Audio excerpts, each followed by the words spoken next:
Bonsoir à tous, c'est la dernière balade en tram sous cette formule. Dans quelques semaines, Sans Détour va subir une nouvelle mue.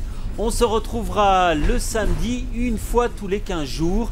Et ce sont des responsables communaux, des bourgmestres qui seront à bord du tram. Vous pourrez d'ailleurs les interroger directement grâce aux réseaux sociaux. Ils répondront à vos questions. Alors, pour cette ultime émission cerise sur le gâteau, on a décidé de vous proposer quelques morceaux choisis. Et voici tout de suite la crème de la gastronomie bruxelloise. On va retrouver Christophe Hardikest, le chef étoilé de chez Bonbon, Yves Matagne, 2 étoiles du Sigrill, et Lionel Rigolet, 2 étoiles également, le patron du Comme Chez Soi.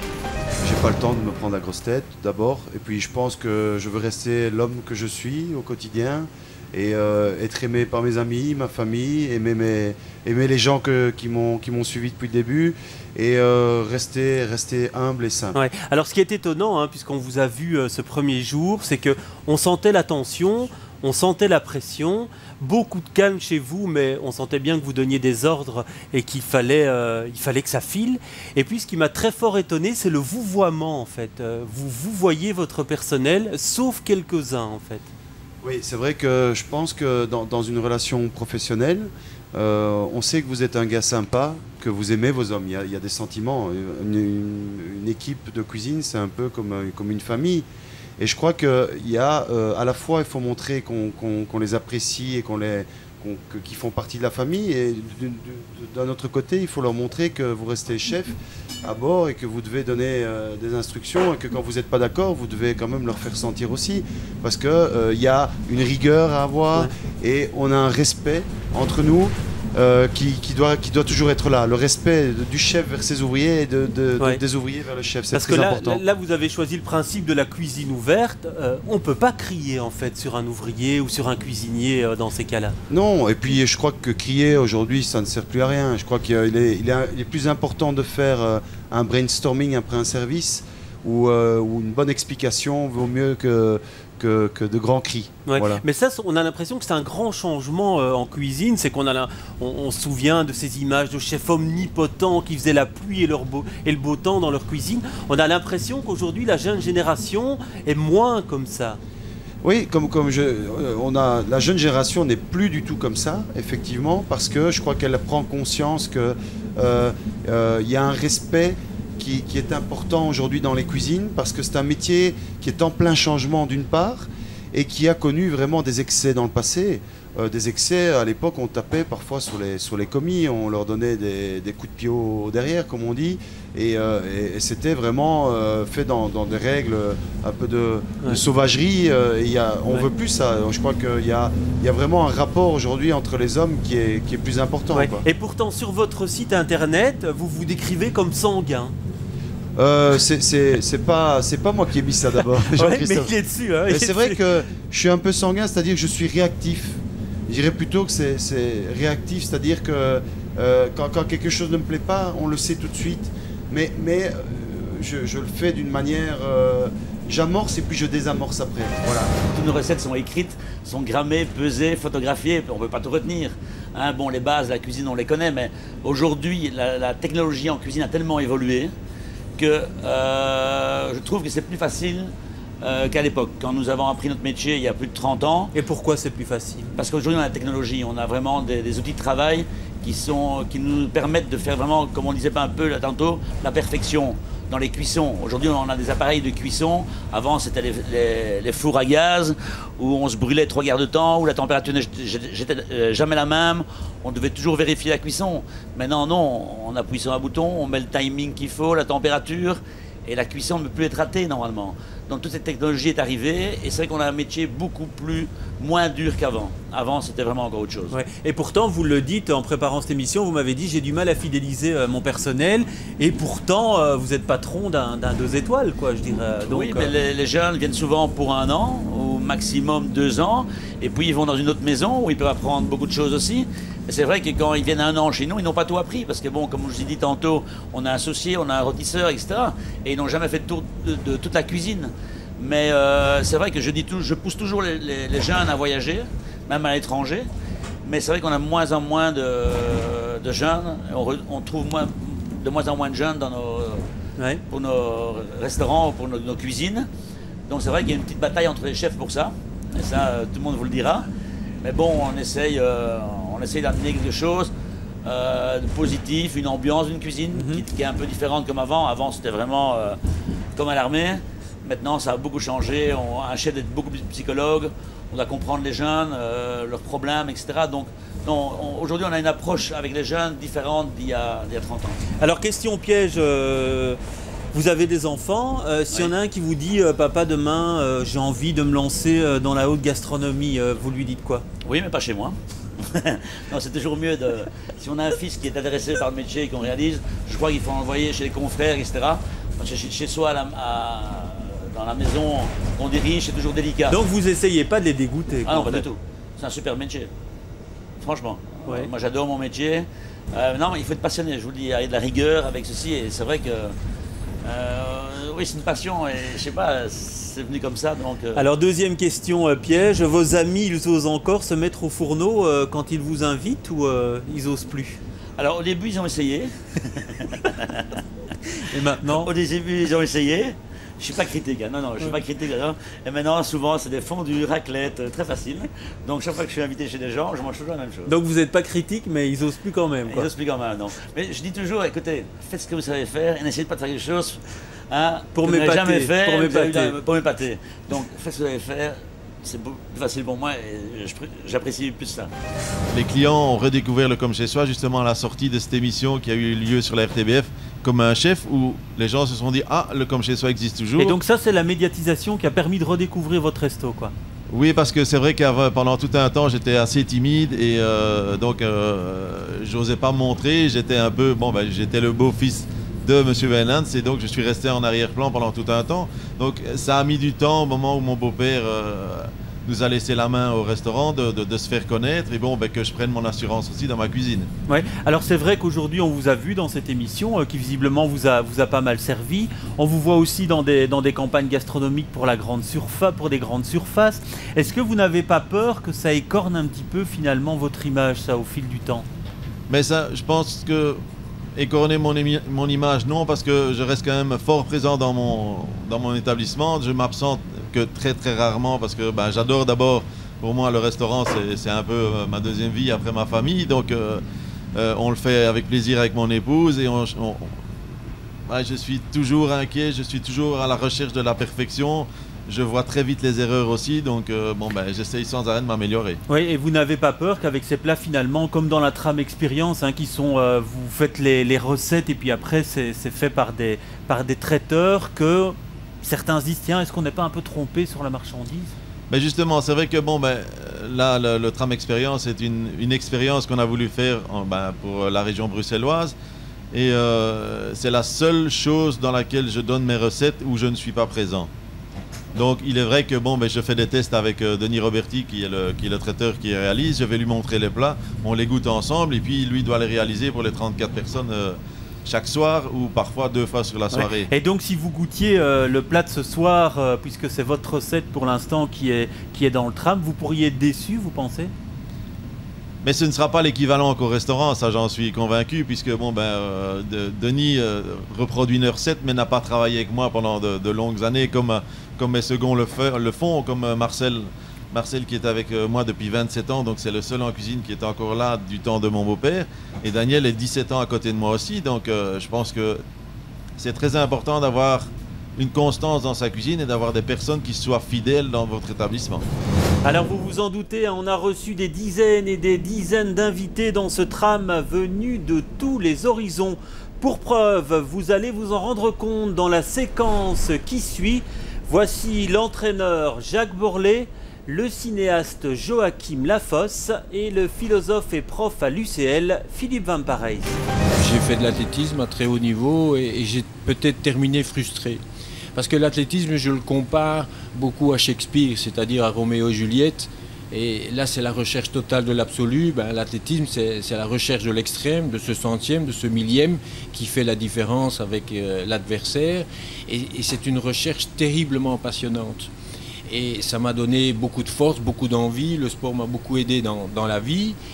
mais j'ai eu une terrible frustration parce que j'ai eu l'impression de ne pas avoir pu m'accomplir en tant qu'athlète. Et alors mon cri actuellement, c'est que on est un pays merveilleux, un pays qui a une très grande richesse, et je suis assez effrayé de voir la jeunesse, je les appelle entre guillemets les racrapoteux, et qu'on n'essaye pas de créer auprès de notre jeunesse une force physique et une force mentale. Et on ne parle pas du tout de toute la problématique émotionnelle qui est la clé de la réussite dans la société.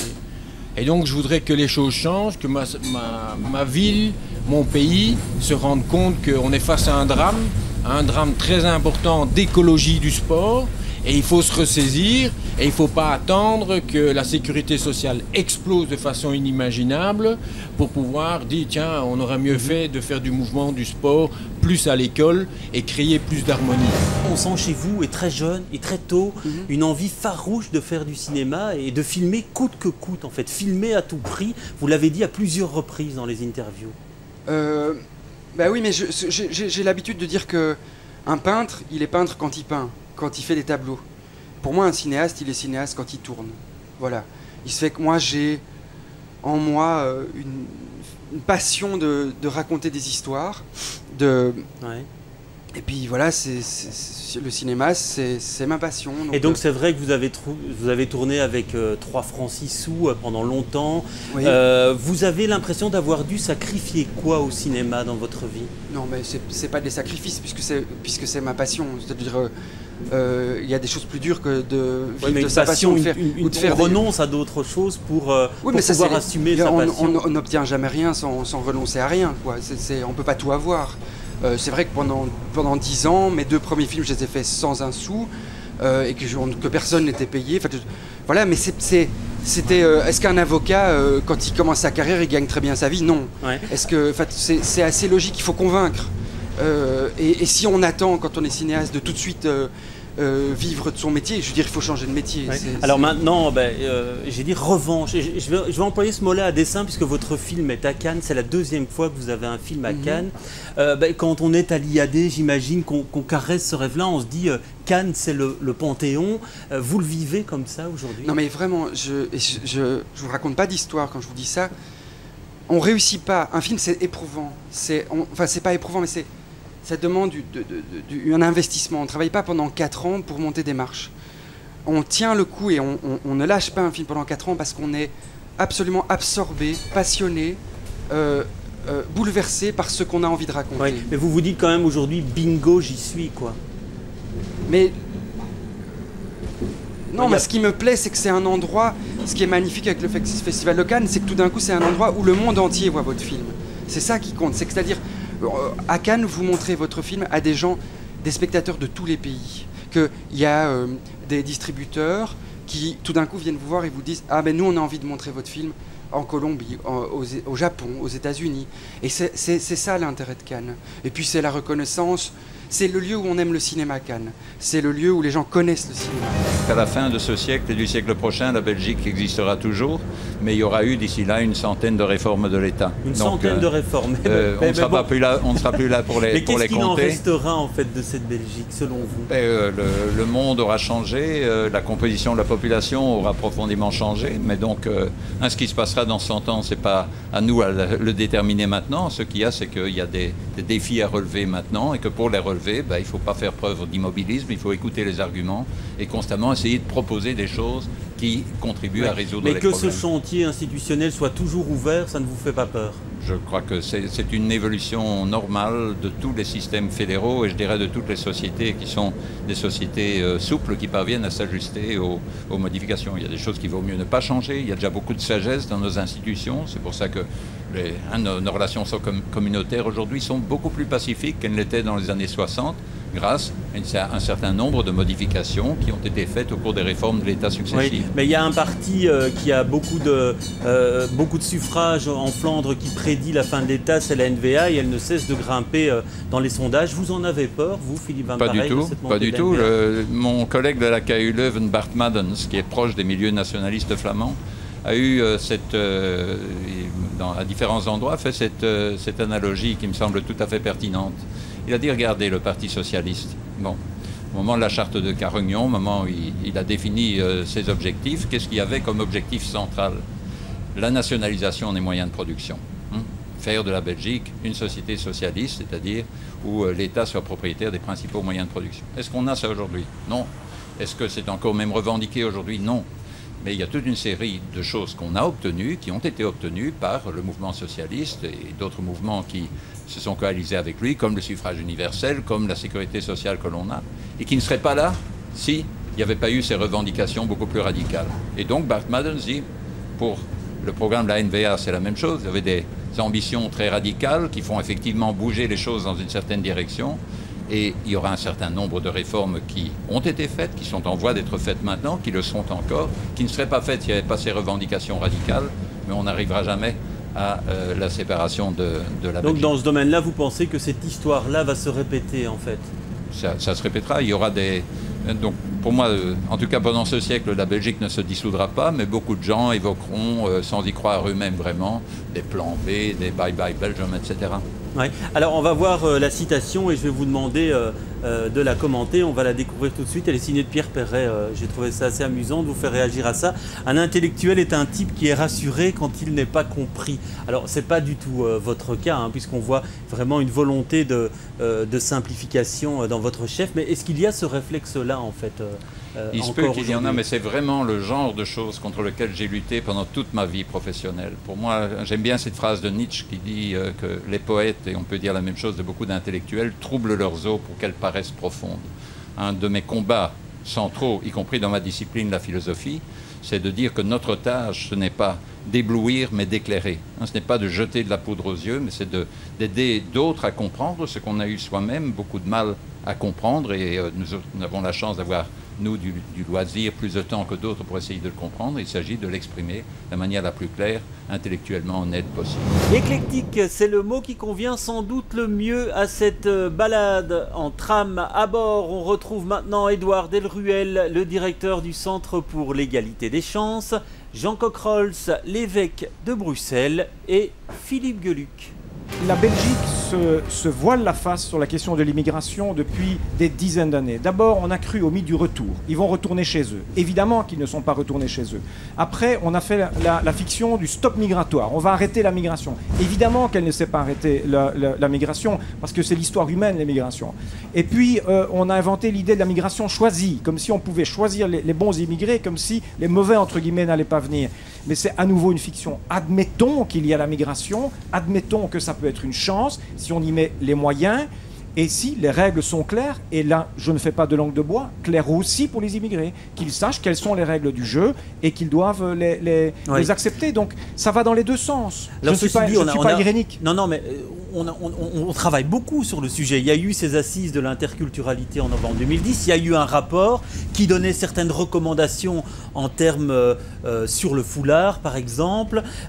Et puis on en est là aujourd'hui. C'était en novembre 2010. On n'est pas beaucoup plus loin aujourd'hui. Certaines de ces recommandations sont contestées. Et donc on a l'impression que chaque fois, on ressasse les mêmes choses, en fait. C'est ça, parce qu'on ne parvient pas, c'est ça que je disais au début, on ne parvient pas à trouver un consensus sur des choses minimales, sur un socle commun que l'on pourrait tenir, un discours commun qu'on pourrait tenir à tous les citoyens, quelle que soit leur culture et leurs origines. C'est ça, moi, que je demande, et on n'y arrive pas, effectivement, parce que les discussions restent extrêmement tendues, et il y a, me semble-t-il, de la part du politique, un certain manque de courage pour régler un certain nombre de problèmes. Par exemple, sur le port du voile, vous êtes demandeur d'une législation. Alors, la proposition des assises, c'était d'autoriser le port des signes convictionnels à partir de la 4e secondaire, et de l'autoriser aussi dans les services publics, sauf pour les agents investis d'une fonction d'autorité. Alors ça, est-ce que vous l'appelez de vos voeux, cette législation-là, dans ces termes-là? Bon, je serais même encore beaucoup plus basique que ça, quelle que soit la solution que le politique prendrait sur ces deux aspects, l'école et les services publics, même s'il y a davantage d'interdictions ou moins, je suis preneur.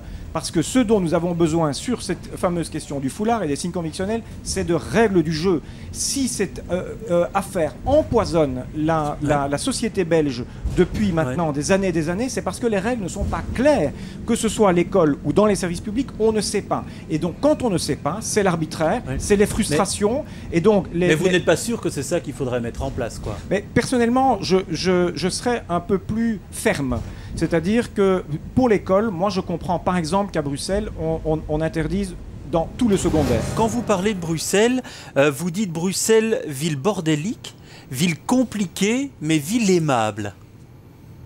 Et ville passionnante.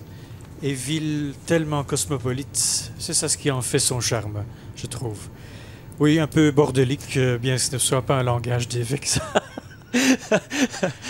Mais une ville qui n'a pas un charme naturel, à part quelques beaux immeubles ou quelques beaux sites à visiter par les touristes, il faut y demeurer, il faut y rester, il faut y vivre pour y prendre goût et découvrir tout son charme au fil d'une existence, d'abord au quotidien, avec les Bruxellois. Alors maintenant, vous êtes le patron donc, de l'Église catholique de Bruxelles. Ça veut dire quoi en fait un PDG d'une entreprise, on sait ce qu'il fait, en tout cas on l'imagine, et vous, c'est quoi votre boulot?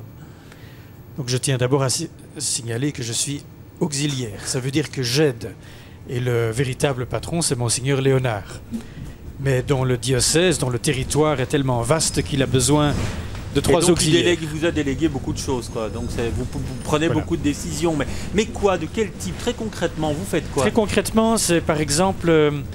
veiller à ce que les prêtres en paroisse y soient bien. Ceux qui y sont depuis longtemps, il faut peut-être les changer. Ceux qui connaissent des difficultés, il faut les accompagner.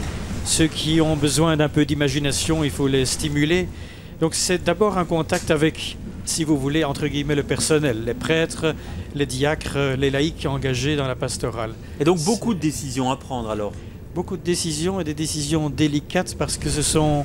très souvent des décisions concernant des personnes. Il y a cet album qui vient juste de sortir, et donc c'est Le Chat Erectus. Oui. Et donc on y parle de sexe, mais pas que de sexe. Oh non, très peu finalement. Très non, peu, parce que vous partez sur une très mauvaise pente là. Donc vous voulez appâter le client, j'ai bien compris, avec votre couverture. J'ai le gourdin. Appâter pour chat, évidemment.